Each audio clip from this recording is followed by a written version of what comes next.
السلام عليكم. لا تنسوا الإعجاب بالفيديو والاشتراك في القناة تشجيعا لنا لنستمر بنشر المزيد إن شاء الله. أشهد أن لا إله إلا الله. أشهد أن لا إله إلا الله.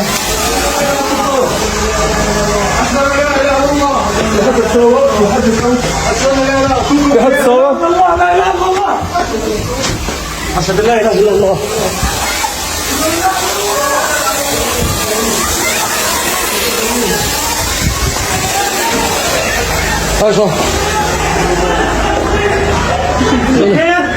أشهد أن لا إله إلا الله.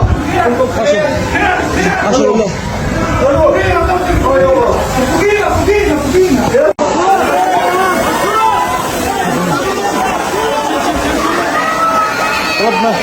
ربنا نجانا منها. ربنا نجانا منها. ربنا نجانا منها.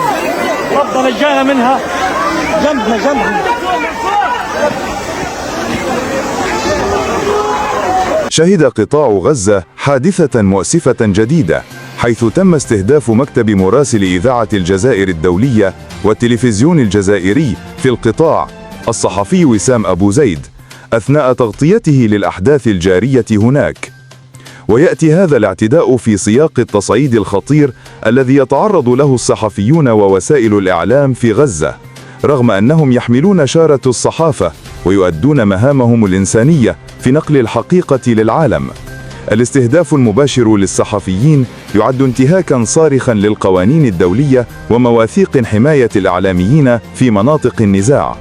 وسام أبو زيد المعروف بمهنيته العالية ونقله للأحداث بكل شجاعة يمثل صوت الجزائر في غزة وصوت الشعوب الباحثة عن الحقيقة.